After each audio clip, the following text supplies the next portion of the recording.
Good afternoon. We would like to warmly welcome the participants to the second part of the session dedicated to Destination 7 on innovative governance, environmental observations, and digital solutions in support of the Green Deal. My name is Caroline Potier. I work in DG Research and Innovation, and together with Yuri Aganeto from DG Agri, we will moderate the session. Next slide, please. In this session, we will first give an overview of the destination, in particular the call Horizon CL6 2021 Governance 01. And colleagues will follow with the presentation of topics.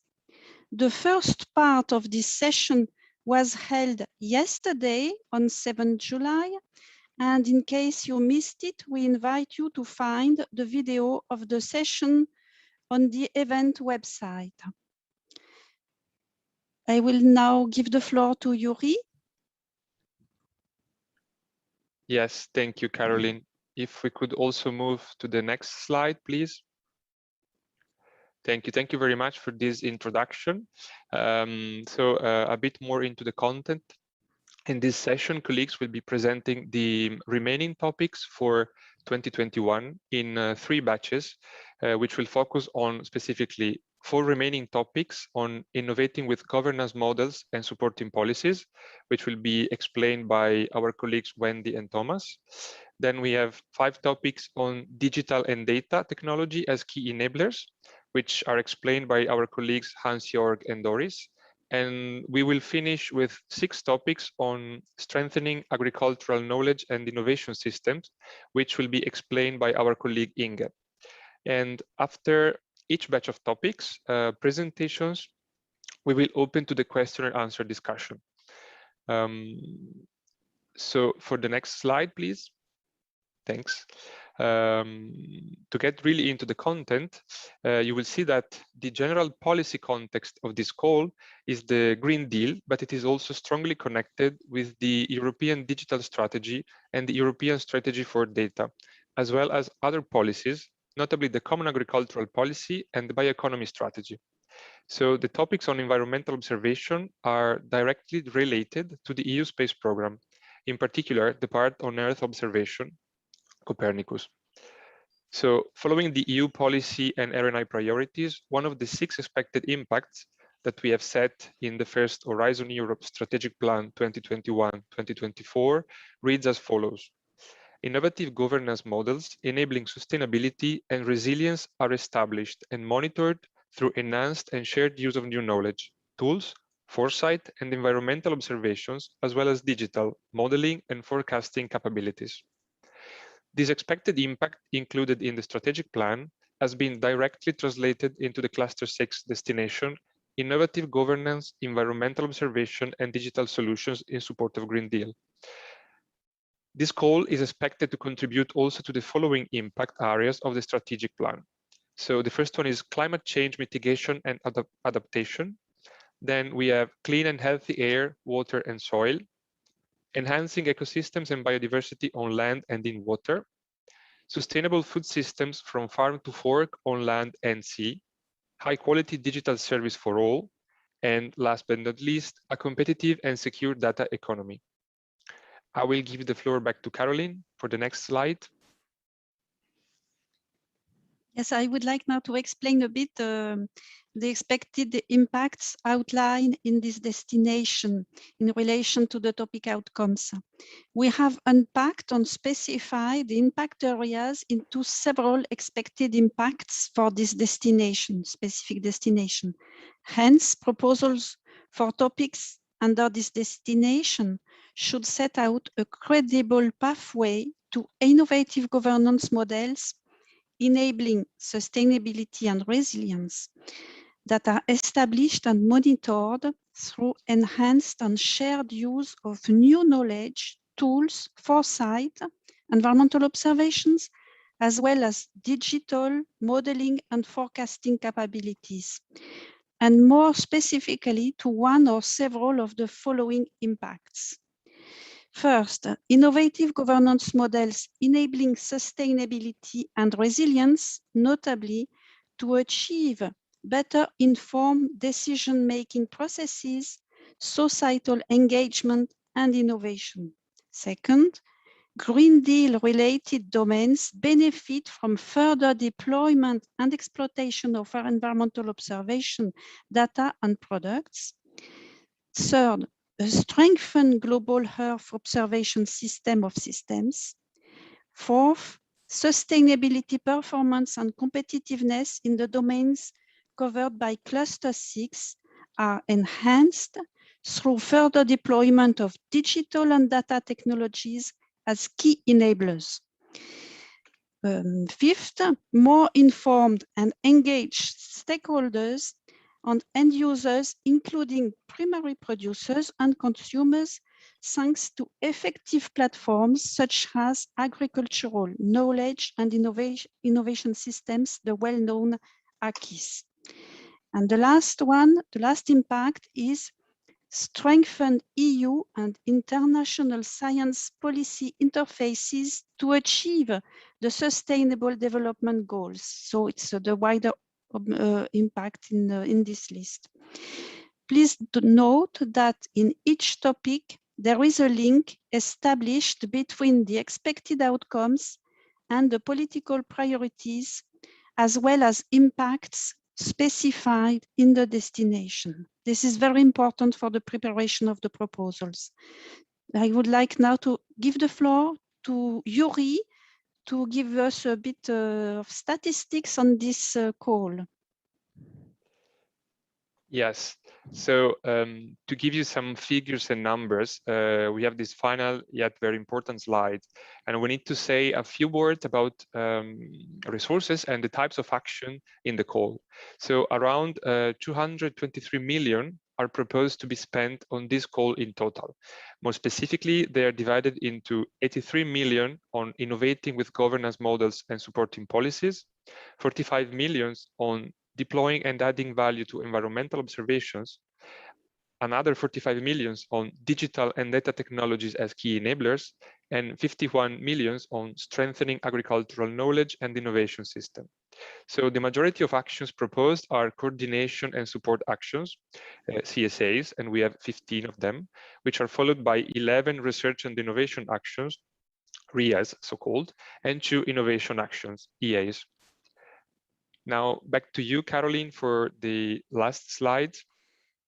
Yes, I would like now to invite you to listen to the presentations of the first series of topics with research and innovation activities. Following the presentations, we will then open a Q&A session and reply to your questions.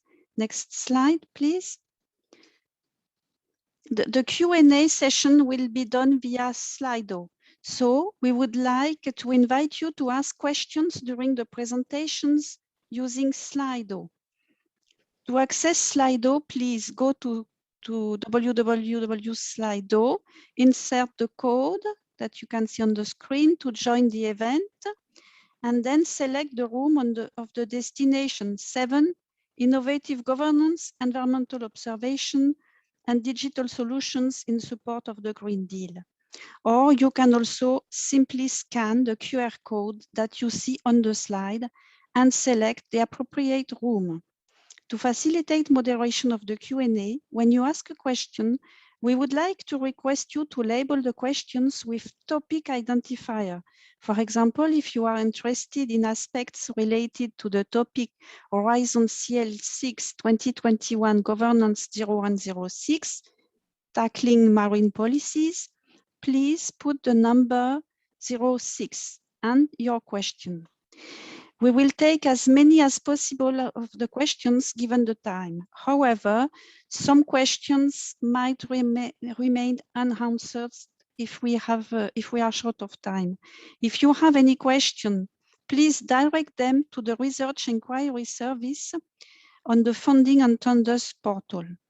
During the session, we will favor questions related to the topics. General questions related to Cluster 6, evaluation, etc. should have been answered in the plenary session.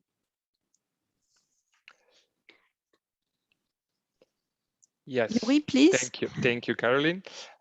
Now, just before starting, and to get acquainted with Slido, we would like to launch a poll for all of you to reply. So I would kindly ask the technical team to launch it. So you will see that the poll will remain open throughout the whole session, and you will be able to reply at any time until we close it at the end of the session. So the question of the poll and to which we are interested in is, can you indicate which topic you are the most interested in? You see that you have all listed the topics that we will present, and please let us know. We are very much interested in knowing what is most interesting for you. Now I will leave the moderation to Caroline for the first batch of topics. I would like to invite now Wendy Bone to shortly present the first topic on innovating with governance models on supporting policies. Please note that you can already start asking questions during the PowerPoints via Slido. Wendy, the floor is yours. Hello, I'm Wendy Bonner from the Healthy Ocean and Seas Unit, and I will introduce you into the topic environmental and social cross-compliance of marine policies.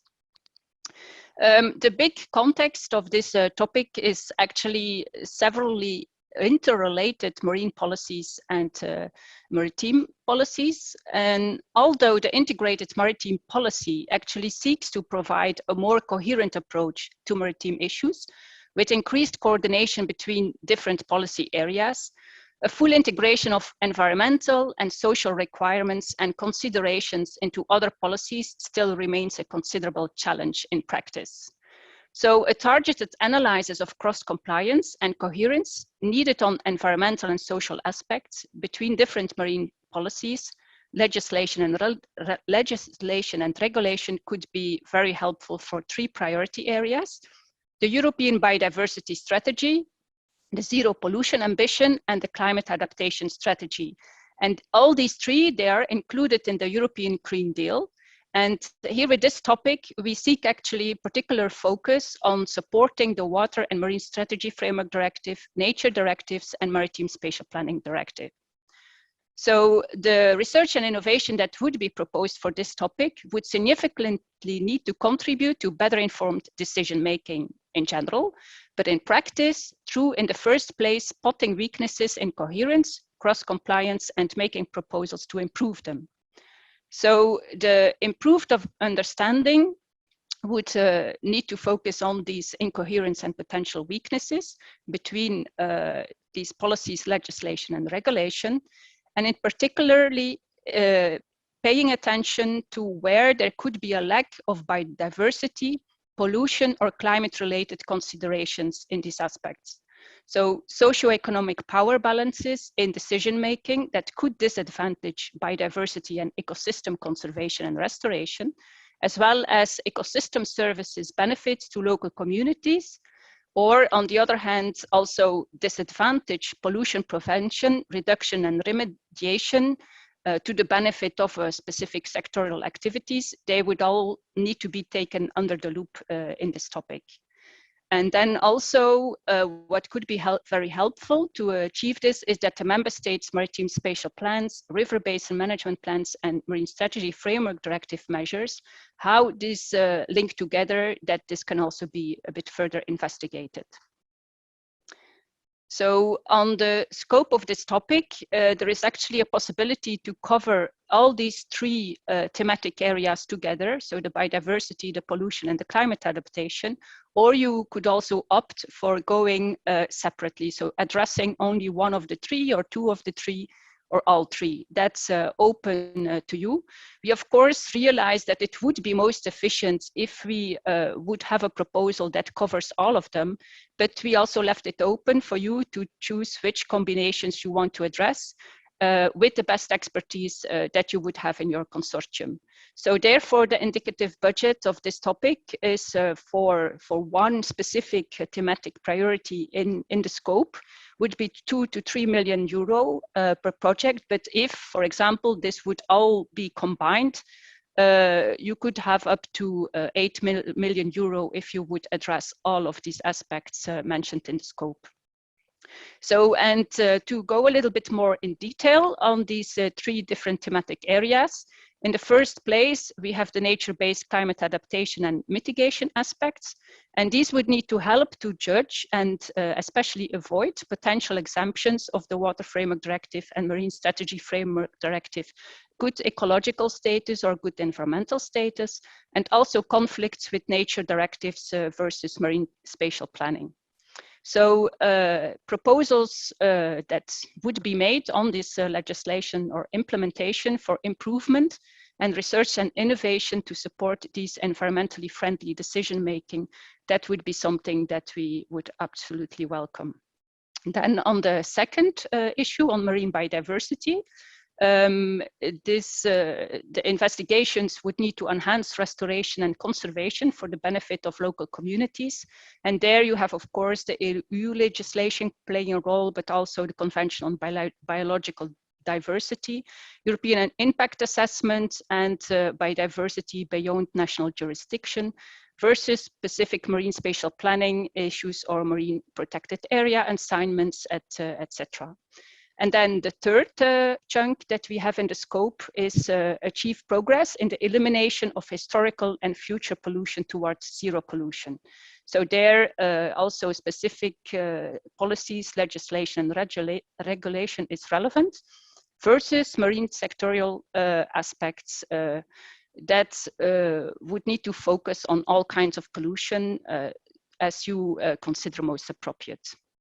So important also to keep in mind is that there needs to be a representative set of coastal areas across Europe addressed, built on existing knowledge, because there are a lot of reports already published on this kind of policies, legislation or regulation, but you would really need to address the coherence and the cross-compliance aspects and make specific conclusions on this.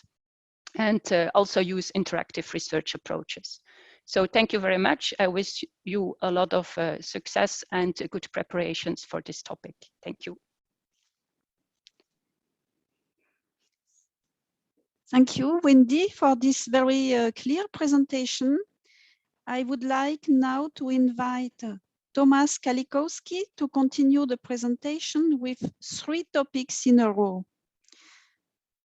Tomasz, the floor is yours. Hello, it is my pleasure to introduce a topic from the governance destination of Cluster 6, number 717, called Regional Governance Models in the Bioeconomy. This topic is a coordination and support action. And on the next slide, you can see the policy context and the expected outcomes connected to this topic. So the topic relates to the European Green Deal, the Circular Economy Action Plan, and the Bioeconomy Strategy. And then it aims to support the establishment of innovative governance models developed in the context of this destination. However, especially in this case, for the bio-based value chains in regional settings, especially.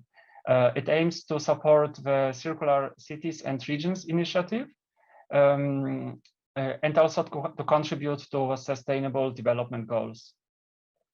What needs to be said here in the context of this topic is that there is an overall objective of reducing consumption of resource and increasing innovation capacity in Europe, and especially sharing best practice in European regions is also covered in this topic. So when we look on the expected outcomes, I already mentioned the Circular Cities and Regions initiative, but the topic also supports establishment of or engagement of regional and local actors, studying and developing their local potentials and innovation capacity when it comes again to bio-based systems. So for instance, biorefineries come to the picture for logistics services, production, investment, and then fitting this all in the broader bioeconomy transition picture. So on the next slide, we can see the scope of topic. Indeed, this contributes to the implementation of sustainable bio-based value chains in the regional settings. So here the topic looks on the whole toolbox of instruments, including strategies, plans, programs, but also covering social creativity and regional scales. Also looking on the monitoring system for policy and also the key performance indicators. All of these issues need to be included in the project. And the final budget of a topic amounts to €5 million with 2 projects to be funded. And of course, importantly, the social aspects and inclusiveness are critical in this particular topic. Thank you very much for your attention. Hello, it is my pleasure to introduce to you a topic from the governance destination of Cluster 6, number 18, which is called Improving Understanding of and Engagement in Bio-Based Systems with Training and Skills Development. So a long title, but hopefully a very clear one, which is a coordination and support action. So on the next slide, we can see that this topic aims to support the European Green Deal, the Circular Economy Action Plan, and especially the bio-based strategy, the bioeconomy strategy, especially when it comes to the bio-based sectors. This topic supports the establishment of innovative governance models as the whole destination, including promotion of social engagement, supporting permanent learning and retraining for bio-based economy. So by doing this, it contributes to the sustainable development goals. And when it comes to what is expected from the projects funded under this topic, we are looking on the creation of guidelines for training and mentoring program in regions and engaging the local communities. When it comes to activities engaging stakeholders like adult learning, skills development, again with a scope in bio-based area. So here we are looking on the potentials of feedstocks, infrastructure, capacities, and including also the so-called human-centric principles. So all issues connected to art, culture, eco-design in respect to bio-based feedstocks are included. And this, in terms of scope, next slide, relates to both traditional materials. What we have mentioned in the topic is the traditional materials such as wood, cork, straw, but also, of course, innovations such as sustainable biotextiles, biocomposites, 3D printed biomaterials. There is a lot of potential for recycled agro-food residues in this level. And indeed, the social innovation is very important here. So again, the role of design, arts, and culture, and also the potential of inclusiveness and engaging NGOs, broader society in this topic is key. €5 million is available in terms of budget for this topic, with 2 projects expected to be funded. And several activities are also mentioned, linking with relevant activities under Horizon 2020, BBIJU, BioEast is mentioned in the topic. So especially when it comes to educational activities and again, the inclusiveness. So thank you very much for your attention. Let me introduce the topic from the governance destination of Cluster 6, number 19. And the title of this topic is Revitalization of European Local Communities with Innovative Bio-Based Business Models and Social Innovation. This topic is a coordination and support action. And on the next slide, we can see the policy context and the expected outcomes of this topic. So here we are talking about the bio-based innovation and how it can help or how it can fit into the overall transition from the fossil-based economy to a more environmentally friendly, resource-efficient, and circular bio-based systems, which operates safely within planetary boundaries, and how we can help establishing such governance models, especially helping the regional authorities and engaging all the actors, and also contributing to the overall aim of Green Deal of not leaving anyone behind. So here, when we look on the expected outcomes, we can see clearly the inclusiveness aspect of a topic involving all stakeholders, including from the NGO sector, SMEs, and benefiting from the bio-based value chain innovation when it comes to revitalization of local communities. And here, a so-called social enterprise model for local communities is particularly mentioned. This is supposed to help or engage low-income populations, benefiting from their creativity and engaging again all actors, including importantly consumers, industry, and public bodies. So on the next slide, we can see the scope of topic 1.9. Again, looking on the issues connected to social creativity for bio-based systems, ensuring understanding of impacts and trade-offs on environment. Here, especially complementarities with related programs in rural development are necessary. Also, the social innovation, as mentioned before, is recommended. And finally, last not least, replication of solutions that are developed in this topic across Europe is strongly recommended. So when it comes to new monitoring system and supporting the policy development. So 5 million euros is available for this topic, and 2 projects are expected. Thank you very much for your attention. Thank you very much, Thomas. I would like now to open the Q&A discussion on the 4 topics that have just been presented. So,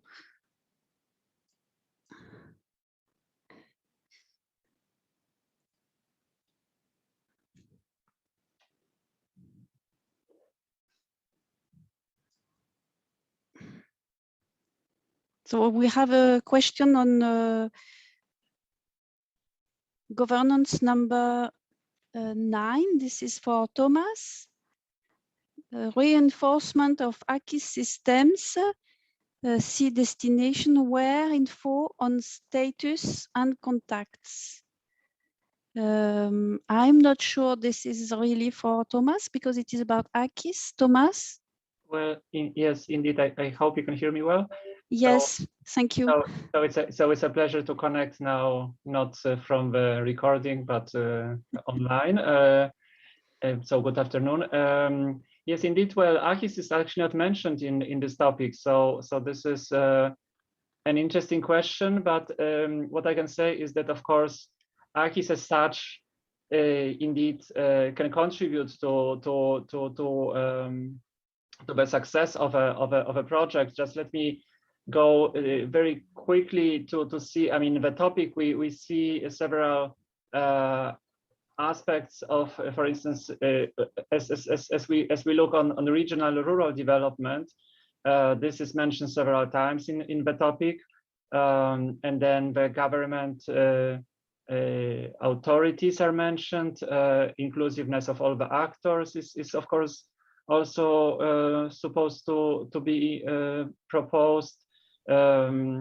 So I think this may be actually a very good idea to involve ARCIS, but as such, it is not mentioned, and the topic on support of ARCIS is proposed later, and I think it will be discussed later in the session.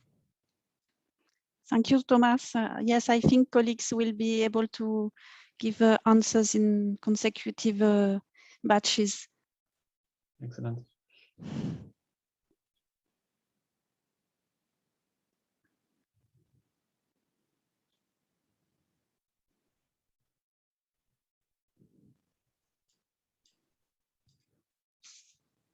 Pauline, you want me to respond to this question? Yes, I'm the sorry, topic? I can't see the questions. Okay, Okay, good. All right, because in the Q&A, there is now mentioned for the topic on the cross compliance, the call consists of 7 bullet points containing expected outcomes and 3 actions. Are these 3 voluntarily in-depth studies of the first 7? So the 4th, the 5th, and the 6th bullet point on the expected outcomes, they indeed refer to the specific thematic areas. So it's the combination of the projects who are expected to contribute to all these following expected outcomes. And the 4th, the 5th, and the 6th, they relate to specific thematic areas. So these bullet points should be addressed by the projects that address these specific areas. So they're with the total combination of the projects, they would not be voluntarily. So the 3 thematic areas need to be covered. But in the consortium that chooses to address 1, 2, or 3 of these thematic areas, they need to address the specific expected outcomes related to these areas. I hope this clarifies the question. If not, they can raise another one.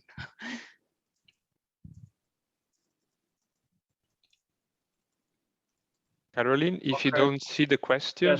Yes, maybe I can follow up because I see the questions. Okay, because I have a technical problem. I cannot Thomas, do it. please go on. And I see that many questions have been asked actually to topic 9 on revitalization. So this is indeed excellent news. It shows that there is a lot of interest in this topic, and I'm very happy to see this. Well, the concrete question is on this topic: focus rural, agricultural, or urban, or coastal. This defines the biomass stakeholders to be involved. Indeed, the topic is actually quite broad. So then it mentions in the first outcome that is listed here, local stakeholders, including primary biomass producers, civil society organizations, NGO, SMEs. So all the local actors. So all of this depends on the concrete case that the topic will cover. And indeed, as the budget is also not extremely high, of course, not all the regions, not all the environments can be covered. So this is in the hands of applicants, of course, to select, and but making sure that for each case that is proposed, each proposal is inclusive and involves all the necessary stakeholders and actors for each selected case. So I think this is a short answer, I hope. Thank you. Thank you very much, Thomas. And I see the next question is also about the same topic, so maybe I will continue. Please, yes. Okay, so this is a question focused only on non-vital backward areas, or also more advanced ones to learn from? Well, just very quickly, I think we are not using the term backward. It is really not the case. What is mentioned in the topic are some populations, low-income populations, for instance, are mentioned. But of course, to have an efficient and impactful project, there needs to be an exchange of best practices and experiences, and especially for governance. So mutual learning, for instance, is a very useful concept to keep in mind. And indeed, this needs to be included in terms of inclusiveness. Again, all the experiences from different situations, learning from each other for different regions and different business models also, which are mentioned in this topic. All of this is supposed to help with making sure that in the end the green transition that we are talking about here is supported on the governance level, and then specifically it takes into account the bio-based innovation. So I think this is a short answer. Thank you, Thomas. We can perhaps go on with the following question, still on topic 09. I see now the question 8, actually. Yes, okay, now I also see it too. Yes, so please. It's also for me, I think training and demonstration activities is subject of this action addressed to local actors. For instance, 3D manufacturing technologies, feedstocks, and so on. Yes, but this is exactly in scope of this topic. So both exploiting the traditional knowledge and then looking also, of course, on innovations that are given as examples in the topic, and there is a lot of I mean, the scope is again quite broad for this one. Okay, maybe this is sufficient. Thank you. And then the next question is also for me. I see again going back to topic 9, whether the focus is on Eastern Southern Europe, revitalization, or also North and West Europe. So I think partially this has been answered. Actually, there is no geographical specification, let's say, given in the topic.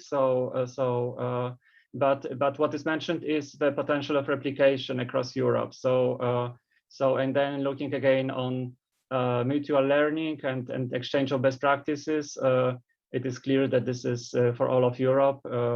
There could be areas in the need of revitalization in eastern parts of Europe, but also in some Western countries and in the northern countries and so on, southern. So this is all very much specific and open in the end. So no particular specification is given again. Thanks. You can go on, follow up with the second one, with the following question, because I think it's also yours. Yes, this is EU local communities, farm, local or regional scale. I think partially this has also been answered. This all depends on the model chosen, provided that all relevant actors from the particular scale are covered. And then when we see the topic text itself, it talks about local stakeholders. So again, primary biomass producers, civil society, so inclusiveness and in identification of local actors,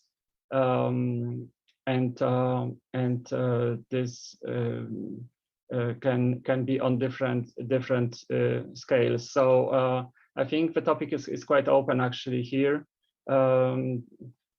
Perhaps I would think that by focusing on the farm scale, it may be not sufficient to provide this the necessary impact and chance to offer replication across Europe. So, and especially involving regional and local authorities, but it all depends in the end on the examples chosen. So I would leave it in the to the applicants really. Thank you very much. We also have another question on governance 09. Please, Thomas, still for you. Yes, bio-based solutions. whether only high technology readiness level for fast deployment, or also more innovative lower TLL to be involved. For this one, of course, we need to keep in mind that this is a coordination support action. So these innovations will not be developed in the topic. It is more the topic itself on the support for different opportunities created by the local bio-based economy. Different, again, business models, SMEs, and the society in the end that will benefit from these solutions. So in any case, all different innovations could be included. This is really not limited to let's say higher TRL, and then not taking into account the other solutions that exist. So again, in the inclusiveness is also a good concept to keep in mind for this one. Thanks. I see that also we still have 2 questions, and they're both for you. So the next one is still on 09. Okay. Social innovation, what do you mean leaving no one behind? Well, this concept of not leaving anyone behind comes directly from the European Green Deal, of course. So here, since we talk about social innovation and particularly on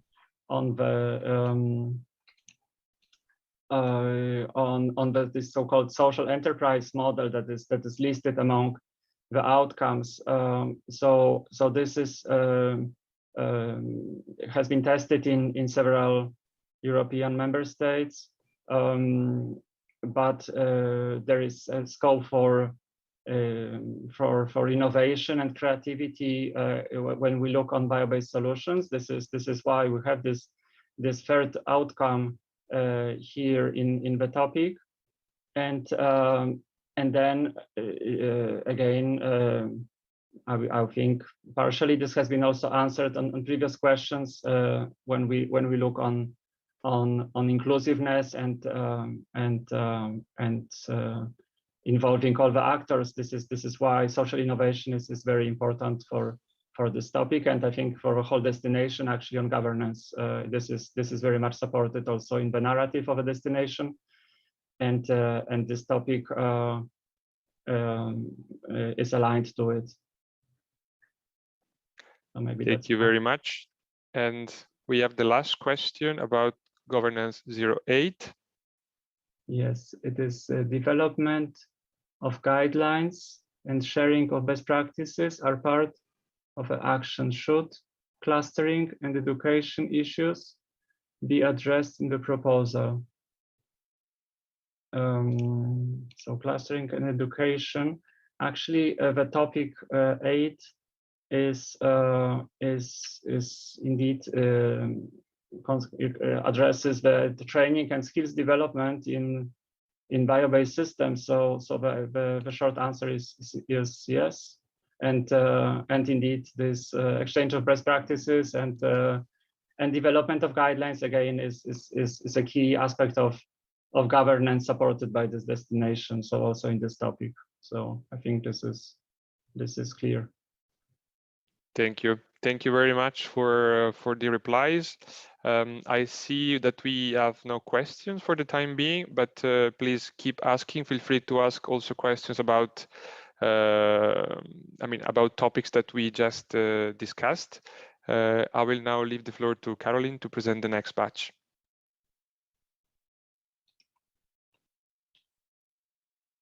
Thank you, Yuri. So I will now move to the second batch of topics and the Q&A. This second batch of topics which aim to strengthen the role of digital and data technologies as key enablers. And I would like first to invite Hans-Jörg Lutzeyer to present the first topic. Hans-Jörg, the floor is yours. Welcome to the presentation of Horizon Cluster 6 Governance 118. mapping and improving the data economy for food systems. What is the data economy of food systems? Data-driven food-related innovations are increasingly part of our lives, ranging from healthy lifestyles and diets to more transparency about the food we buy and opportunities to a customized, local and sustainable food production. We need to enable our food systems, citizens, institutions and companies to maximize these benefits. At the same time, we need to improve the governance of the data economy in food systems, also to mitigate negative side effects and to ensure that individuals, farmers, and small businesses have the tools and means to decide what is done with their data. On the next slide, the topic links to EU policy objectives, the European Green Deal, the EU Farm to Fork strategy, an economy that works for people, and a Europe fit for the digital age. The expected outcomes: better understanding of the data economy in food systems, its fairness and inclusiveness, and its impacts on EU policy objectives and on those related to food and nutrition security, sustainable and resilient food systems, climate change, health, competitiveness, fair trading practices, privacy and consumer protection. To increase the insights, the positive and negative impacts, the drivers, barriers and enablers of digital transformation, its fairness and inclusiveness. Accelerate the positive impacts of digital transformation to a broad range of actors. On the next slide, the scope. Develop a framework for the data economy in food systems as a basis for monitoring its performance. Recommendations should address the need for more and effective exchange and reuse of data assets across the EU food systems, national boundaries and language barriers, public and private sectors, and for wider adoption of data-driven innovations. They should also help to mitigate power asymmetries based on data holdings, ensure fair competition in the data economy, maximize benefits for citizens and food system actors, and enable more open access to data. Put in place a broad stakeholder dialogue to facilitate and discuss new insights to boost new mutual learning and cooperation. The topic has an indicative budget of 10 million euro. Thanks for your attention. Thank you very much, Hans-Jörg, for this very interesting presentation. And now I would like to introduce Doris Marquardt to continue the presentation with 4 topics in a row. Doris, the floor is yours. Welcome to the introduction of the topic Development of the Markets and the Use of Digital Technologies and Infrastructure in Agriculture, State of Play and Foresight, Digital and Data Technologies for the Agriculture Sector in a fast-changing regulatory, trade and technical environment, which is planned as research and innovation action under the Horizon Europe Cluster 6, Destination 7. I would like to note that this presentation is intended to raise interest in the topic and to provide a known, comprehensive and feasible overview of it. Legally binding information on this topic can be found in the Horizon Europe work program for Cluster 6. Looking at the policy context on the next slide, this topic is expected to contribute to, among others, the headline ambitions of the Green Deal, the Farm to Fork strategy and Biodiversity strategy in particular, the digital age, and economy that works for people. More specifically, it is expected to support capacities to understand and develop the markets and the use of digital technologies in agriculture, contributing to the enhancement of the sustainability performance and competitiveness in agriculture through research and innovation in the field of digital technologies and infrastructure in agriculture. The expected outcomes include, first, an increase in transparency in the market for digital and data technologies in the agriculture sector and in data sharing in the agriculture value chain and support to the competition. Second, lower risk of investments in digital and data technologies in agriculture sector. Third, strengthen policy making and monitoring and foresight capacities in agriculture and digital technologies, as well as the contribution to an increased uptake of digital and data technologies in the agriculture sector. As you can see on the next slide, the overall indicative budget foreseen for this topic is 4 million euro, whereby the Commission estimates that an EU contribution of around 2 to 4 million euro would allow to address the outcomes thus introduced to be addressed appropriately. For potential applicants, it is important to note that a multi-actor approach is to be followed under this topic.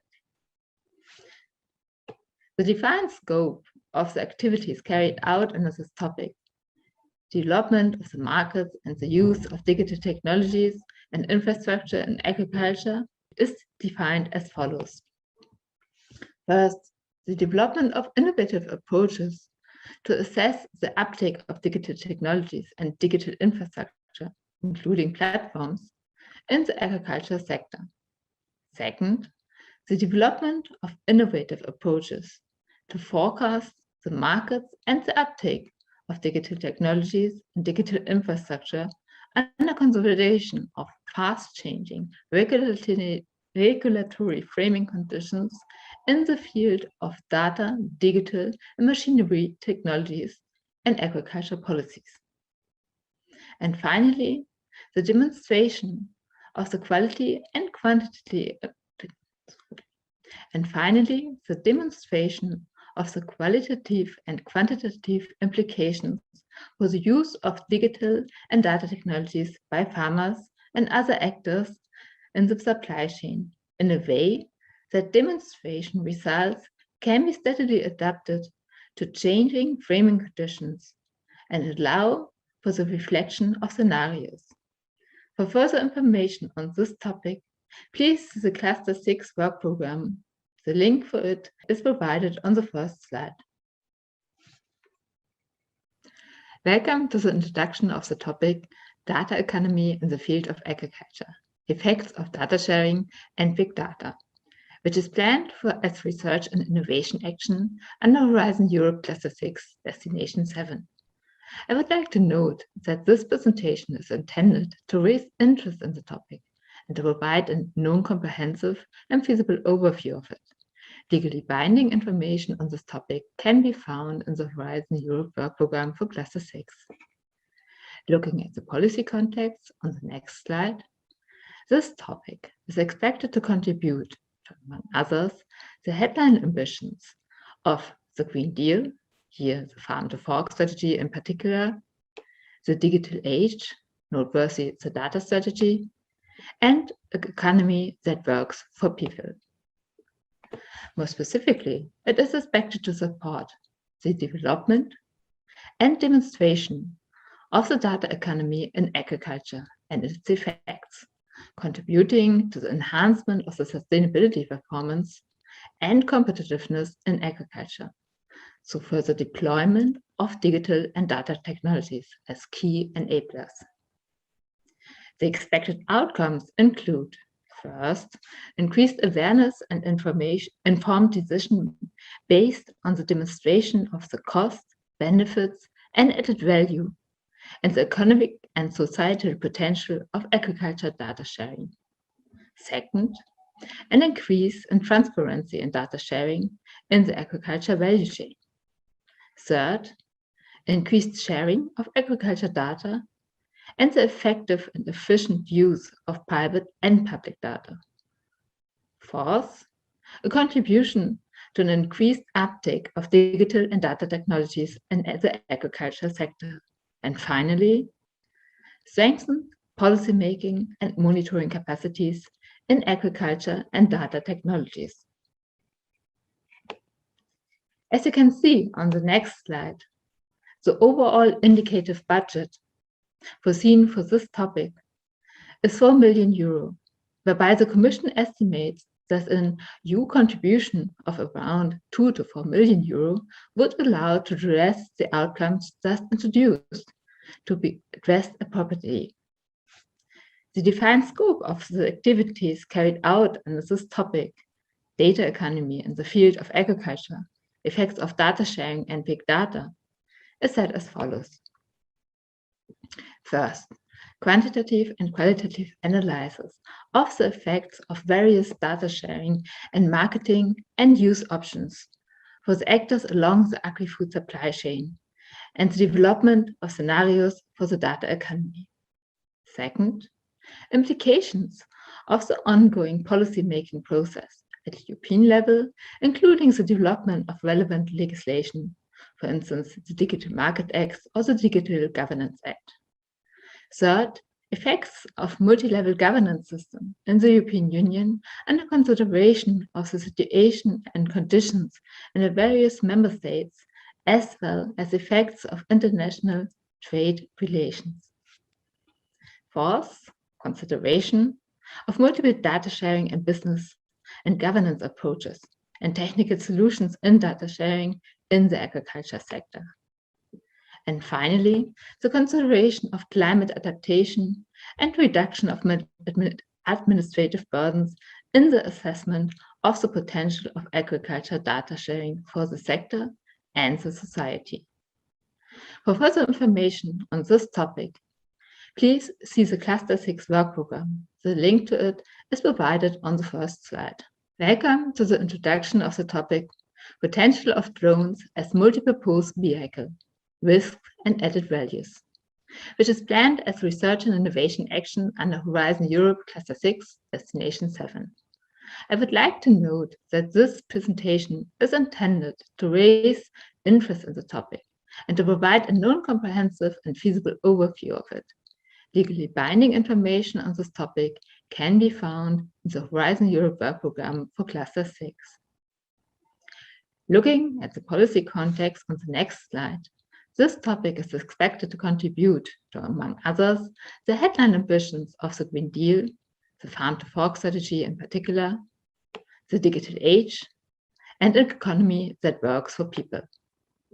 More specifically, it is expected to support the effective and efficient deployment of drones, including in the field of environmental monitoring, contributing to the sustainability performance and competitiveness in agriculture, forestry, and rural areas. Thus, it is expected to explore possible private and public benefits of the use of drones.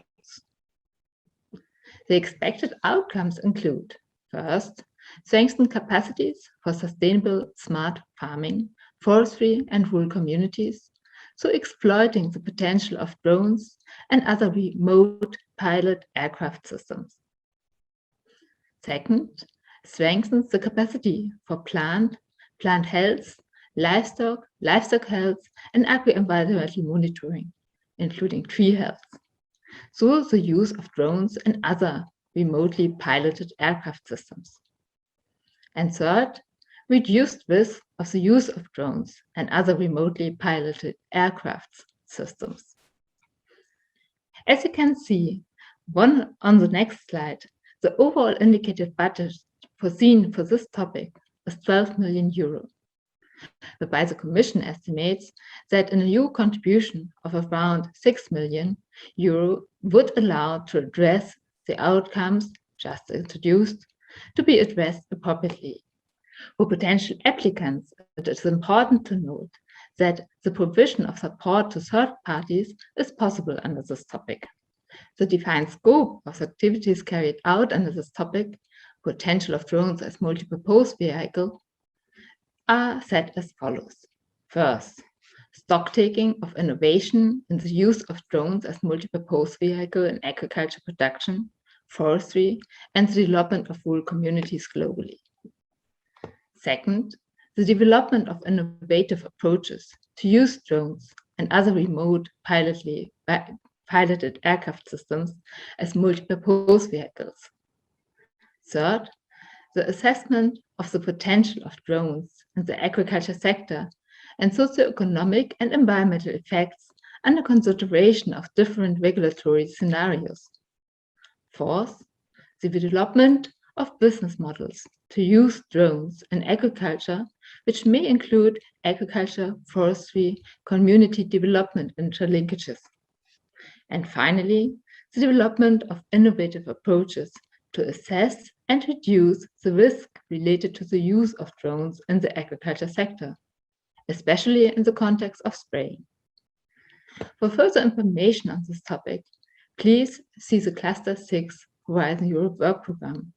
The link to it is provided on the first slide. Welcome to the introduction of the topic, Assessing the Impact of Digital Technologies in Agriculture, Costs, Benefits, and the Potential for Sustainability Gains, which is planned as Research and Innovation Action under Horizon Europe Cluster 6, Destination 7. I would like to note that this presentation is intended to raise interest in the topic and to provide a known, comprehensive, and feasible overview of it. Legally binding information on this topic can be found in the Horizon Europe work program for Cluster 6. Looking at the policy context on the next slide, this topic is expected to contribute to, among others, the headline ambitions of the Green Deal. Here's a farm-to-fork strategy and the biodiversity strategy in particular, the headline ambition of the digital age, and an economy that works for people. More specifically, it is expected to support the development of capacities for assessing and demonstrating environmental and socioeconomic effects of digital technologies in agriculture, contributing to the enhancement of the sustainability performance and competitiveness in agriculture. The expected outcomes include, first, increased awareness and informed decisions based on the demonstration of the costs and benefits of the use of digital technologies for the agriculture sector. Second, facilitated uptake of digital technologies by farmers, including through decision-making support and the analysis of farmers' motivations. Third, strengthened capacity of farmers, advisors in the field of digital technologies. And fourth, strengthened capacity to design, implement, monitor, and evaluate policy measures in the field of agriculture, environment, and climate. As you can see on the next slide, the overall indicated budget foreseen for this topic is 50 million euro, whereby the Commission estimates that an EU contribution of around 7.5 million euro would allow to address the outcomes just introduced to be addressed appropriately. For potential applicants, it is important to note that first, a multi-actor approach is to be followed in this topic, and that the Joint Research Center may participate as member of the consortium. The defined scope of the activities carried out in this topic, assessing the impact of digital technologies in agriculture, are set as follows. First, the demonstration of the costs and benefits for farmers, for farms, of the use of digital technologies for individual production steps, and for following a whole farm approach under the real testing conditions and with quantitative and qualitative assessments. Second, analysis and development assessment approaches representative for the European Union and several types of farms and farmers under the consideration of different business models. Third, stocktaking of results of Horizon 2020 projects. Fourth, the provision of innovative decision-making support on the selection and the use of digital technologies, for instance, to help farmers to take decisions on investments. Fifth, the generation of information and knowledge for the design of policy measures. And finally, the development of recommendations under which conditions, in which way, digital technologies can deliver best results. For further information on this topic, please see the Cluster 6 work program. The link to it is provided on the first slide.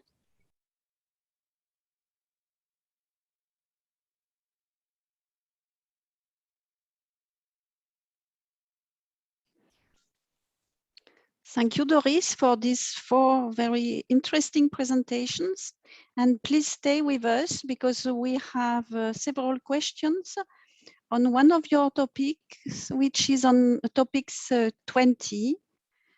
And I would like to start with the first question, the call. So I think the question should read, the topic states we should support capacities to demonstrate the data economy and its effects. How should we interpret demonstrate in this case? Yes, thank you for the question, Caroline and the participants. That is a good question. I think the point has to be read in the whole sentence. So here it's not about demonstrating capacities as the consortium, but it's about demonstrating what are the benefits and effects of the data economy, to making it feasible so that it does not stay at the level, for instance, of research and the text, which is not feasible, for instance, for farmers, but that is demonstrative and has demonstrative power for the different target groups to be highlighted. So what are, for instance, the costs and benefits to bring forward through the data economy, for instance, through data sharing. So it is not helpful to have only abstract figures, but also to explain it or to have innovative ways to demonstrate the effects. Then the next question, Doris, I think is a bit the same. The topic text mentions capacities to demonstrate. Is this referring to real life demo, taking into account the limited budget? Thanks. Yes, this question is directly related, at least as I understand it. And here it's again to demonstrate for the target group, for the targeted audience. And I think if you go through the text, the topic text, it becomes also more evident that it's really of the outreach to the target groups to communicate it, the results, the research findings. And then we have proposal will support capacities to understand, develop, and demonstrate the data economy. This is closely what is done in a CSA, correct? Thank you for the question again. Here I would like to highlight that this topic is proposed to follow a multi-actor approach, but it's tentatively not proposed as a CSA, a coordination and support action. So it's as a research and innovation action.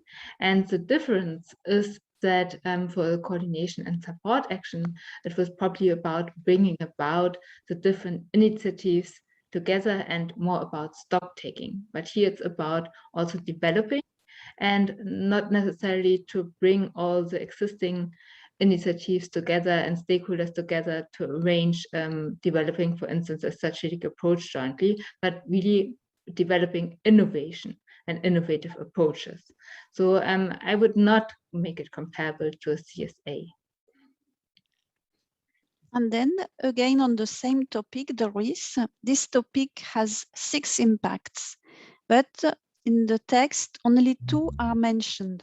Should a proposal focus on all impacts or only on the impacts which are mentioned, not in the call, but in the topic text? Because I guess there is an error in the question. A call now is a group of topics which have the same deadline. So I guess that in the question, it should read the topic instead of the call. Yes, Doris? Thank you, Caroline. I think you made already an important point. So I think it's related to the topic and at the level of the topic. And in the topic, indeed, 2 impacts related to Destination 6 are highlighted. In general, it is always to be considered that one topic falls under a destination with an overall set of targeted impacts. So that needs to be considered also when preparing a proposal for a certain topic. Thank you, Doris. Again, all questions are for you on topic 20. In addition to agricultural ministries, what type of regulatory bodies or policymakers should be engaged in cluster 6 topics mentioning contribution to policies? Yeah, thanks again for the question. I think it goes a little beyond, as the question is written, beyond the individual topic of topic number 20 here. But and it depends because it reads on destination 6 in general. So for the topic on the data economy, it depends on the proposal. If you want to make, for instance, the benefits of the data economy feasible for policymakers, then you may say, for instance, you have to involve, depending on the targeted outreach, either, for instance, ministries, or for instance, also administration. If you say, okay, we involve the administration in developing the benefits of the data economy. For instance, if the administration holds certain public data, then the target group might be the public administration, but it can also be policymakers, because you say, okay, our conclusions are on policies. So that is that for this topic. I cannot speak about all topics under Destination 6 because that will vary, because we also have governance related topics. So I think you have to see from topic to topic which are the, let's say, the targeted and key policy stakeholders. Thank you, Doris. And now again on the same question, same topic, we have the question about the type of stakeholders that should be engaged in the consortium or as third parties to efficiently support the multi-actor approach, which is foreseen in the topic. Yes, thank you. It's nice to see that there's interest in the topic. So as it regards the multi-actor approach, this topic and that also relates to the demonstration. If you see the data economy in the agriculture sector, you may consider who is important to be mobilized. So for sure, one target group, and that is also explicitly mentioned in the description of the topic, are the farmers. So you can, it's already maybe nearly suggestive that a farmer or the group of farmers or a farmer association is involved in a multi-actor approach, for instance. But depending on the proposal, other stakeholders along the supply chain may be equally relevant. So I think the important here is the multi-actor approach goes beyond research and innovation, and then the topic excludes some keywords, for instance, linked to policymakers, farmers, which are for sure to be considered ideally in the multi-actor approach, but it's not automatically limited to, because the agriculture data is relevant also for other stakeholder groups. Thank you, Doris. And we have a very last question, which is quite general because it's about gender. For gender, as it was explained yesterday morning, all topics have to consider gender now by default, except if you have a specific sentence excluding gender from the scope of a topic. So Doris, for this topic in particular, what is the situation about gender? Yes. For this topic, it is not excluded. So meaning gender concerns have to be respected. So the general rule has to be respected. There's no specific additional focus on gender, which we have, for instance, in the topic number 18. But for this topic, number 20, it has to be considered as for all topics which are not excluded from that rule. Thank you very much, Doris. I think we have exhausted the questions. And on this, I would like to invite the audience and the speakers to a short break. I remind you that there is an ongoing poll for you to vote on the topics you are most interested in. And then so let's have a break now. Thank you.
Okay, good afternoon again. I hope you are still with us to continue this session on innovative governance models. And I would like now to start with some topics from Inge van Hoost. And I would like to invite her to present the third batch of topics that look into strengthening agricultural knowledge and innovation systems. And also here, you can already start asking questions during the PowerPoint presentation via Slido. She will now present the three first topics. So you are going to watch the three topics in a row, and we will come back again. Hello, good afternoon. I'm Inge van Oost from DG Agri. I will present you 6 topics that all turn around bringing practice-oriented knowledge to the farmers and the foresters and the broader ACIS actors, which means everybody who uses or produces knowledge. So we also include like NGOs, cooperatives, farmers organizations, the whole supply chain up until the consumer. So the food systems are part of it. Also the non-food systems, the bioeconomy is part of it. So it all falls under ACIS, and these 6 topics will all help to develop that ACIS to ensure that the knowledge that we create and that some of my colleagues create, that it arrives in the field where it needs to be applied or wherever the end users are. First topic is in fact a new one. You will not recognize it. It's a new concept that we introduced because meanwhile we have over 2,000 operational groups in total. In about 4 years, we will have the full 3,000 or even more operational groups.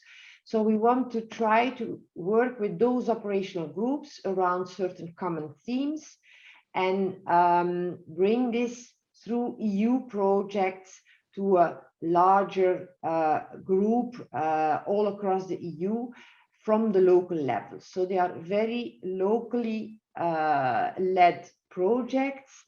Very practical, and we want to ensure that they are shared across the EU. So the title is Broaden EIP Operational Group Outcomes Across the Borders by means of thematic networks, compiling and sharing knowledge ready for practice.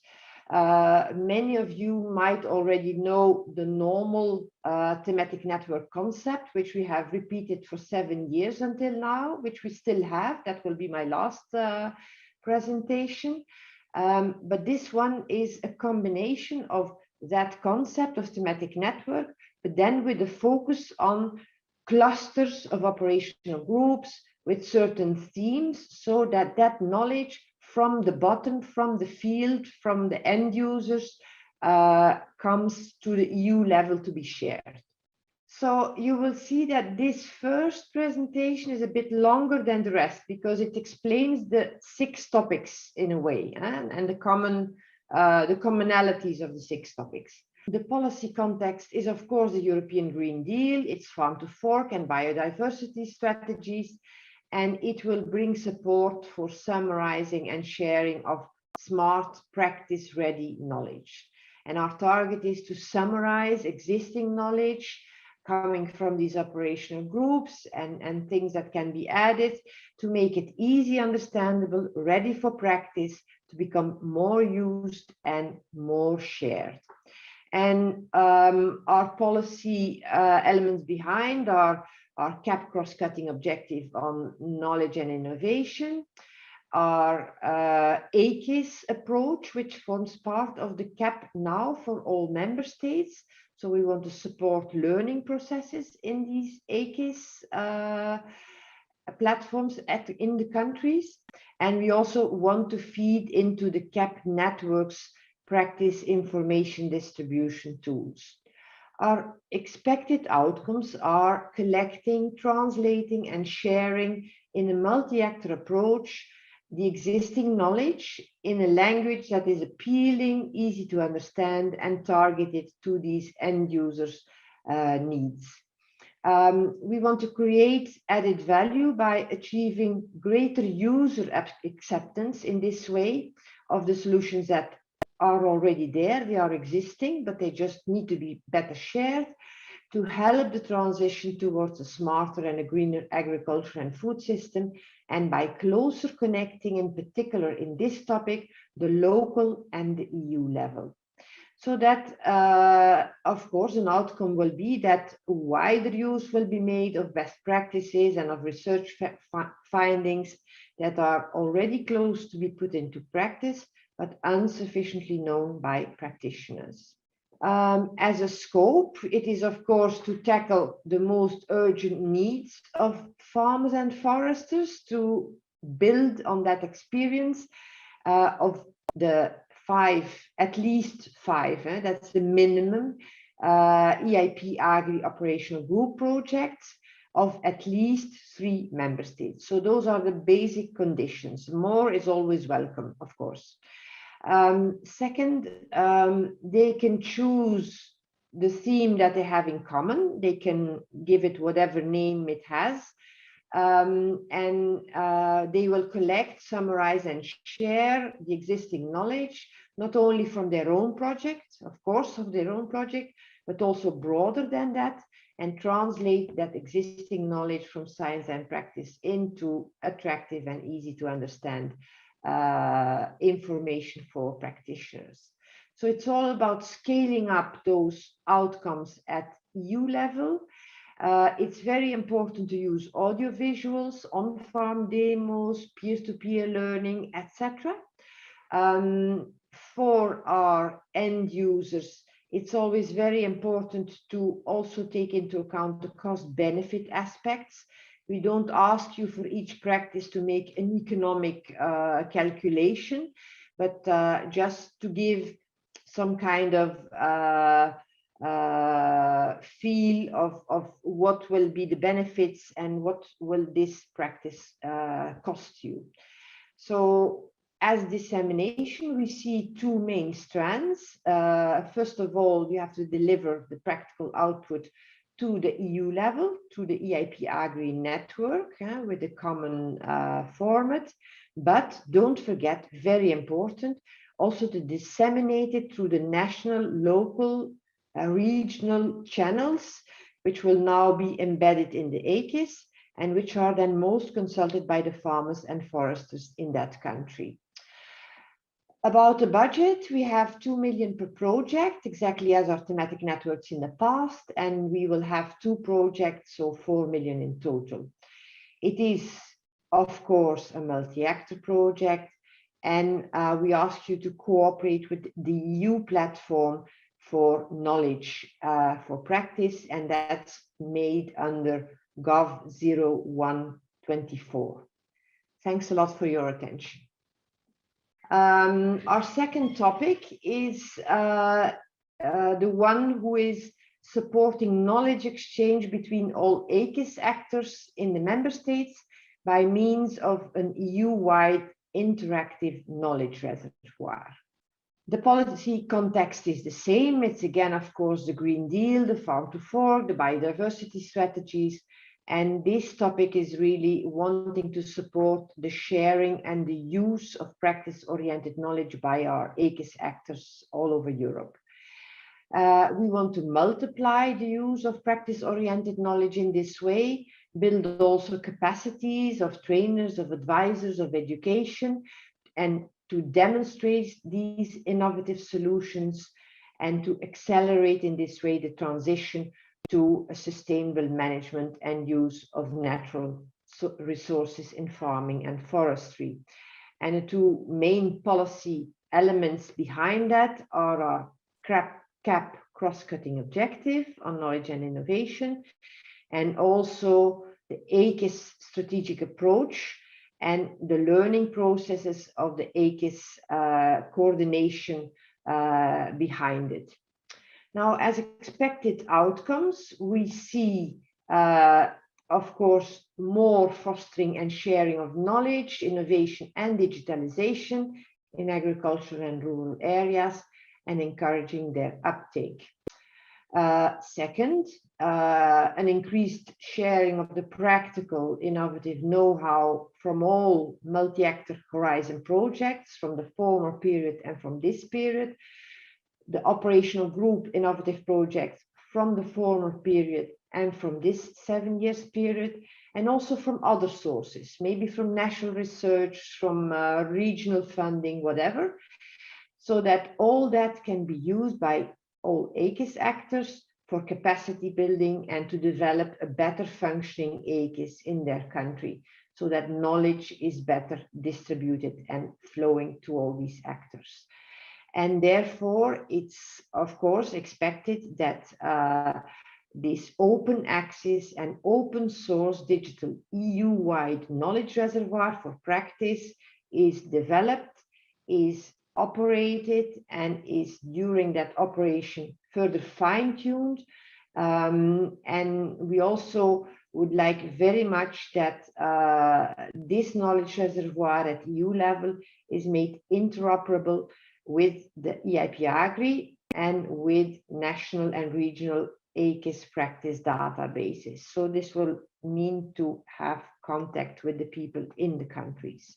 We can expect in the scope, of course, first the creation of this open source knowledge tool to serve these knowledge interactions within the EIP Agri network and the member states AKISs, also to help emergence of cross-border connections for collaboration on knowledge and innovation. We want the project to see a number of interactive communication activities to be developed on the outcomes of the project that are in the knowledge reservoir, so that the knowledge comes to life through workshops, through encounters between AKIS actors, through education efforts. And in particular, those who have common themes across the EU are, of course, the first ones that need that attention for sharing. The collected material will be used to develop educational material for students, farmers, foresters, advisors, and any other AKIS actor, and also for encouraging the use during on-farm demonstrations and peer-to-peer events. All the material is to be exploited during the project across Europe through real-life group and one-to-one activities, as well as to maybe virtual activities, but certainly not alone. So we expect this CSA really also to do activities in the member states to promote the material of all these projects. And of course, you will need to collaborate with all EU member states, explore the possibilities for translation in these EU languages, which is always a challenge. And that's why we also think that it will be important to have such a project running for 7 years. There's 15 million foreseen for such a project. It's a multi-actor project, and it's important to work with the two, to cooperate with the two previous projects that have already developed a number of elements and standards, and they are called Euracnos and Eureka. Here we are with our third topic around AKIS, and this is all about improving the national AKIS organization. So within one country, in a co-creative process across the EU, so that member states can learn from each other. The policy context stays the same, as we already said. Here it is supporting the co-creation and sharing of smart practice through AKIS activities. The policies behind are application of our CAP plan regulation. As I said, there's an obligation to have an AKIS strategic approach, and this will help a lot to choose the right interventions in each of the countries. It serves, of course, our cross-cutting objective on knowledge and innovation, and also the learning processes on AKIS coordination. Expected outcomes will be that new know-how will be used by policymakers here, because it's all about trying to better organize the ACEs in the countries and learning from other countries, getting inventive ideas on interventions to improve the knowledge flows and to develop a better functioning ACEs in their countries. That's why we think that benchmarking and comparing what one member state does to another member states will enable to choose the different member states to choose the most effective interventions, ACEs interventions for their country, adapted to the local and regional and national situations. It should improve the learning on how to organize their ACEs in their country, and create added value by better linking research, education, advisors, and farming practice, and to encourage the wider use of available knowledge and innovation within these ACEs. Now, what is the scope? First, comparing the various types and ways that ACEs have been developed in the member states all over the EU, and discover how they are effective and how they efficiently enhance interaction between ACEs actors with their activities. It will help, and that's of course the objective then of this project, to help the learning processes for practitioners in the countries and the regions, not only the ACEs governing bodies, but also those who are subject to their activities, as well as to support them to benefit from well-functioning ACEs.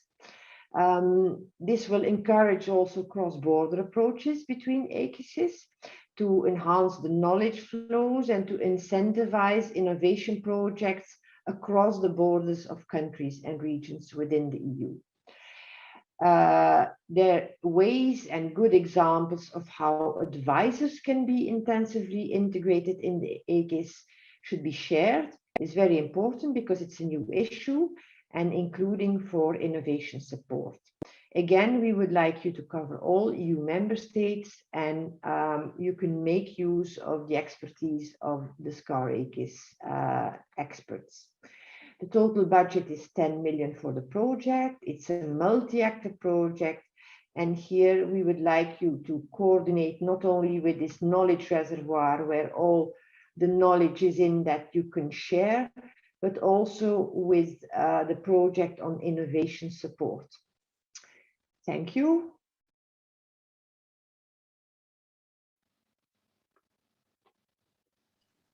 Thank you, Inge, for these very interesting topics. I would like now to open the question and answer session. So I don't think we have questions on your topics until now. Maybe I can give already an idea of what's happening on the poll. We have 24 replies only. And for the time being, the topic which seems the most interesting, according to this poll, is governance 0120 on data economy in the field of agriculture. So this is interesting. We hope we will have more replies. I look I'm looking at the table to see if we have questions coming in the meantime. So for the time being, we have no question, but I think it's not a problem because Inge is going to be the next speaker, and the next Q&A session will also cover topics from Inge. So if you agree, we could continue with the presentation of topics. Yuri, do you agree with this proposal? And then we will do the Q&A session for both batches at the end. Yes, So, Caroline, I think it's a good idea. Perhaps in the meantime, our participants have some more time to ask questions, and so I would say we can continue with the additional 3 topics from Inge, and then we can see in the next question and answer session whether there are questions for these new topics or also for the these three that have just been presented. So Inge, again, please, for your last three topics, the floor is yours. Here we are with our subject on innovation support and deepening the function of innovation support. The policy context is again our big policies, and in particular here we want to support the co-creation and generation of innovation to help emerge practice-oriented innovative project results and to make practitioners better informed and more motivated to implement those results. And as a consequence, we will have increased impact of the funding going into knowledge and innovation projects. This will serve our cross-cutting objective and also this new obligation for member states to organize innovation support. Expected outcomes will be that innovation will be speeded up because we want to look for finding at an early stage individual innovative grassroots ideas to consequently develop them into interactive innovation projects. So one of the key things is to find ways to get these ideas that farmers or entrepreneurs might have and to develop them using the network that an innovation support service can have. This will help learning on how to connect the most relevant actors with complementary knowledge to attain the objectives of the project that might be prepared. The topic will also help to explore seed funding, innovation advice, innovation coaching, etc., in order to better link research education advisors and farming practices to prepare innovation projects in which they will co-create in a multi-actor way. And overall, it will encourage the wider use of available knowledge that can serve the innovative idea. In our scope, we see that you will need to develop innovation support brokering approaches, as I said, finding the idea and finding the right people to work together around that idea that have the relevant knowledge. We want the project, once that's done, to share those ways and to spread the good examples for innovation support. See how innovation support could be embedded in the national and regional AKIS, that's part of the CAP regulation now, and in particular how useful connections with advisors can be made and how they can be linked to the broader innovation support mechanisms. It is also within the scope to investigate and compare among member states how the governance of innovation support can be organized. And this will happen, of course, at the level of the managing authorities for rural development. But we can all learn from each other. And that's why we also asked you to cover all EU member states and learn from the diversity that is already there. We have a number of good innovation support services already, and it will be important to look how they do it and to learn from that. And these lessons learned should be then shared through the EIP Agri and also through the local and national and regional AKIS channels. There's 5 million for this project. Of course, it's multi-actor, and the knowledge reservoir project should be used to cooperate with, because there you will have the knowledge about which topics are already covered and can we learn from, and where is still gaps that we can fill with new projects that we can support with innovation brokering. Thank you. Here we are with the next topic, which is developing EU advisory network. It's a new concept that we will try to repeat each year. And this one is focusing on consumer producer chains. Why? Because in these COVID times, we've seen a big boost of such chains. and our advisors are usually not the specialists in this, and they have still a lot to learn.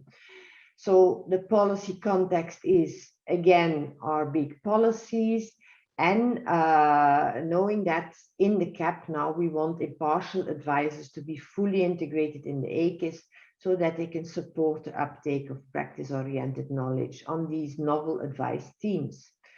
In the project, in the EU advisory network, advisors' knowledge will be developed and exchanges across the EU started up and hopefully maintained on the long term to increase the speed of knowledge sharing on consumer-producer interconnections. This falls again under our CAP cross-cutting objective on knowledge and innovation, and it will support learning processes of advisors across the EU and help the exchanges between them so that on the longer term, they will also be able to learn from each other in later years. Our scope is to collect and document good examples of connecting farmers, possibly intermediates, and consumers in member states. Very important in this is, of course, focusing on the cost-benefit elements. We know that the intermediates can take from 8 to 50%, so cost-benefit is very important to take into account in such short supply chains, and also the local conditions, to ensure that this short supply chain is not just an extra burden, but a real win-win as well for the producers as for the consumers. We want to integrate the advisors into the member states' ACIS so that even broader than this EU network, this knowledge can be shared. For instance, as innovation brokers for EIP operational groups on short supply chains, for training, for national thematic networks, etc., to share those good examples and integrate them really very well into the ACIS, using also that open use and source digital tools.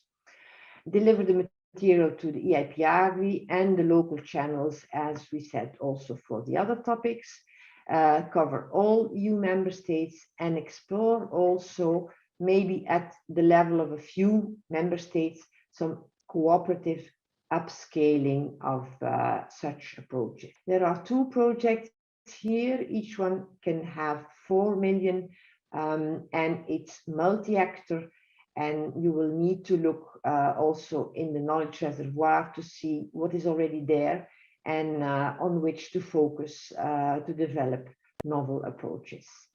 Thank you. Our last topic is the classical topic on thematic networks to compile and share knowledge ready for practice. Our policy context are our CAP cross-cutting objective, the Green Deal, the Farm to Fork, so that this practice knowledge, practice-ready knowledge is summarized and shared. This should feed into the ACIS and the CAP networks, practice information distribution, and speed up innovation and uptake of results, which is key to improve sustainability, because this is the way to change farmers' behavior and also to save funding by not having more than once the same projects in different member states. The outcomes to be expected are that a lot of material targeted to farmers and foresters' needs is collected, translated in an easy understandable language and shared with a multi-actor approach, made appealing, easy to understand, and it focuses not on new research, but on existing knowledge and best practices, so that they are wider used and that the findings from research or the best practices that maybe are close to be put in practice, but not yet known by the practitioners, that they are promoted. And this will create added value to achieve greater user acceptance by including also the end users in your project and help the transition to a smarter and greener agriculture and food system. our scope will be this summarizing, sharing, and presenting in a nice language, easy to understand, attractive, best practice, existing best practice and research finding that are ready to be used, to describe the state of the current farming practices on the chosen theme. It's up to you to choose the theme, but we don't want you to overlap with other projects. And I mean any type of project at EU level, whether it is a thematic network or something else, you will have to explain the added value of the proposal and also the relevance of the theme for the needs of the farmers and the foresters. So no duplication, please. To be accepted and implemented by our end users, always focus on cost-benefit aspects of the collected practices, deliver appealing material, use audio visuals wherever possible. We have a lot of ways to do that these days, and in two ways, both at EU level, the EIP Agri format is ready for that, and disseminate also, and please don't forget that, that can really improve in the projects that we have, dissemination to the local channels that are most consulted by our end users, our farmers and foresters. We have a bigger budget, 3 million, in the last 7 years it was 2 million, and in total 8.5 million for this topic. So we expect that a number of them maybe not will need the full 3 million, so that we can grant 3 projects in total. It's multi-actor. It's important to cooperate and use that knowledge reservoir. And we have an obligation now to run a minimum of 3 years, and of course to cooperate with operational groups, because we felt that the way the thematic networks in the former period, working sometimes only 2 years, that's really too short to come to good results and to establish yourselves to come to the final outcomes. Thank you.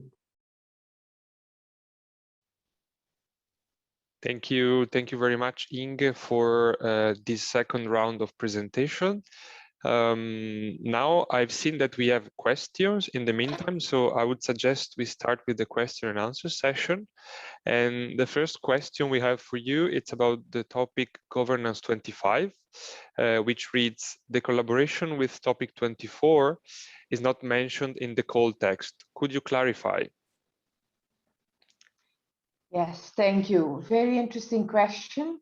In the sense that 125 is meant as support for our growing ACEs, not growing, but improving ACEs in the different countries. So the link with the knowledge reservoir is interesting. We would definitely not be against it if you make that link. But if you read or listened to the topic 124, you will have seen that already in their tasks, they have to take contact with the ACES coordination bodies. So in that sense, a big part of their work will be indeed looking to what is interesting and what is useful, and how are member states looking at what is being developed, improving it. So there's a lot of interaction there, which then we thought we should not repeat in another topic, because there's so much to do around ACES. It covers training, it covers advice, on-farm demonstration, the EIP operational groups with all their assets about how do you do call, how do you support. So the ACES on itself is already so encompassing that with the limited budget, well, for 7 years, I think it was 10 million. It's not so much that we think that we should not have overloaded the both, and that in fact that could be covered by the other topic 124. You will see in topic 126 on innovation support, it is in, and I will explain you why, because innovation support is all about picking up grassroots innovative ideas from whoever, but of course we hope now also that with the advance payments that we can give to farmers and foresters or NGOs, people with not so deep pockets, that if they want to start up an innovation project, the first thing to do is, of course, to look into that knowledge reservoir, because maybe there is already somewhere in Europe a good solution, and then it would be stupid.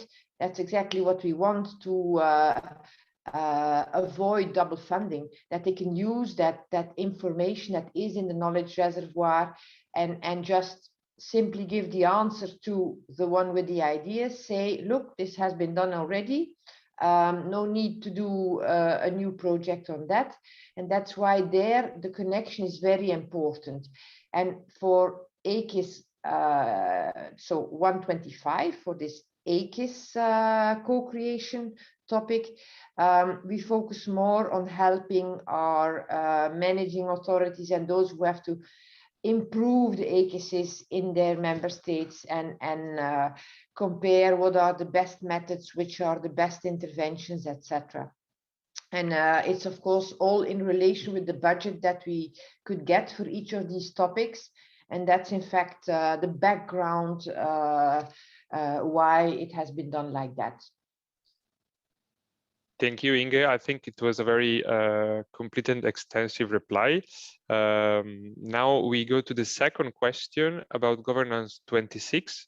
Can you describe the difference between innovations, support services and advisory services in this respect? Well, in principle, advisory services, advisors, because advisory services is a very ambiguous concept. It means as well the service that you give, so the advice, as the body, the service who is giving the advice. So I suppose here you want to speak about advisors. What's the difference between advisors and people who work as innovation supporter? I would say in principle there is no difference, because advisors can be innovation, can give innovation support, and in many of our operational groups they are already doing that. We even have one country where in each of the operational groups we have one or more advisors who do the facilitation, who are a bit the intermediate person, who bring along, because their clients are more inclined to join a project when their advisor is in. They bring along also the practical knowledge. So they can be very good, be doing innovation support. And I would say this is a more narrow field. It's just about emerging innovative ideas, getting the right actors that have the relevant knowledge and the mixed complementary knowledge, making sure that they agree on the way to go, on common objectives, that they know how to do the activities, that they plan them, that you have as an outcome a good project proposal. So that's all innovation support. Now, advisors, they have a broad possibility of things they do. First of all, of course, the one-to-one advice targeted to the farm and the farmer. That's clear. Or the forest. I should not forget the forest, of course. Also for SMEs you have advisors. So this is really the one-to-one advice, which also there we need to make it more interactive, not just saying, look, this is the solution, you follow that and it's going to be okay. So the advisory work is slowly changing, but it is still key on this bilateral interaction between the advisor and the client. And maybe that client expresses an innovative idea, And what can happen then is that either if this advisor is himself or well linked with an advisory service, that he brings this to the service or presents himself as innovation support help. But I think the majority of the work of an advisor is more helping the farmer or the forester or whoever you are giving advice in his daily job in a holistic way, taking all the context and the questions he has into account.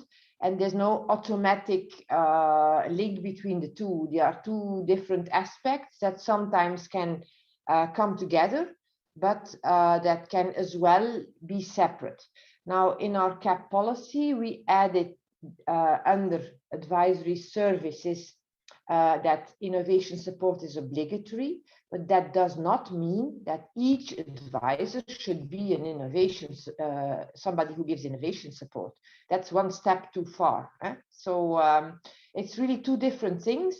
And we often hear also of the managers of bodies that manage a number of advisors, that some of their advisors can absolutely not do this innovation support. It's not the way they are doing it in the past, the older ones mainly, but that others are exactly very, very good in this and very listening oriented, analytical. What is the problem here? How can I solve it? Do I have already a solution? Did I see something at another farm that can solve this? So it's really very different. That's all I can say about this. Thank you very much. Again, very much exhaustive. We still have one question for you for the time being, and it's about governance 28. In what way should thematic networks collaborate with EIP Agri projects? Well, in fact, in the multi-actor definition, and that's broader than only thematic networks governance 128, we are asking to work with innovation groups such as, it says, EIP Agri operational groups. Why? Because we want to get this EU level connected with the ground level, the local level. So that's the main objective. And how can they do that? There are four main ways of doing that. First of all, you might imagine if the operational group is a legal entity, because that's needed for Horizon, that the whole group joins. I must say this is something that hardly ever happens. To be honest, I never, but I don't know everything, of course, but I never heard about it. My colleagues of RIA will know more about that, but it's certainly quite seldom that the whole groups enters into a new project. But a second way is more used. That's that one of the partners who knows, of course, what's happening in these operational groups, that he or she joins the operational groups as a part, the thematic network as a partner. And in this way, the knowledge from that operational group also gets integrated in the topic. And then the third one is that the Horizon Consortium makes as detailed as possible list of operational groups that at the time of drafting, they know that they are working on the subject that they have chosen and with whom they will collaborate along the project, and with a linked budget, because it's not that credible if you say, I'm going to work with these people, but there's nothing in your budget table that shows you're going to do something, because in particular with physical projects and here physical encounters and with farmers and foresters, that's often of key importance to get them talking and to bring their practical knowledge in. It means that you will have to pay for some travel costs, etc. So the best way, I think, of doing it. Well, not the best. The second one was also good. The first one was also good. But the most used, I think, is to have a list of operational groups. So to do your homework and to look which projects are working on my topic, on the subject of my topic, showing that you really did your homework, found them, and are planning to work with them.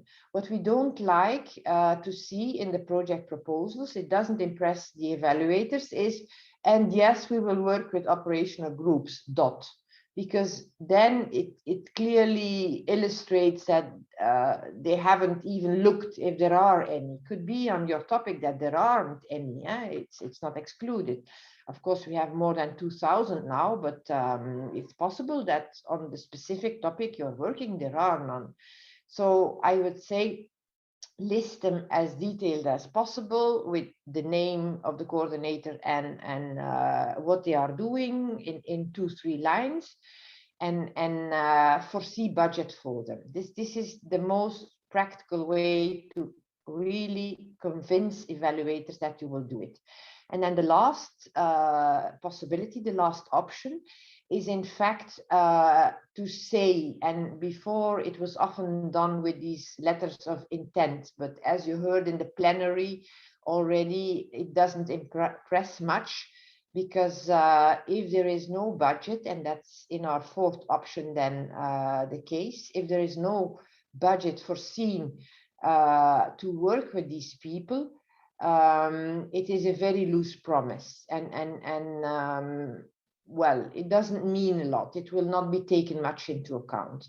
So I would advise you to go for option 2 or option 3, which really convinces best our evaluators. I hope this is explicit enough. Otherwise, don't hesitate to ask more. Thank you, Inge. I think it was quite clear and explicit, but in case they can still, participants can still ask questions. And I see that we have another question now, if that could also be displayed, that reads, it's a more general question. And it reads, how can we know the link between governance 24, 26, 28 if the consortia don't answer to the whole? I'm not sure I understand. How can we know the link between the 3 projects? Why do we need links between the projects? If the consortia don't answer to the whole. It's probably about linkages between the projects, but we only ask topic per topic to make links. Like the last one is still here on my screen. We ask our thematic networks to link with the knowledge reservoir. Why? Because their outcomes need to go into that knowledge reservoir. They have to cooperate and present their solutions to that knowledge reservoir.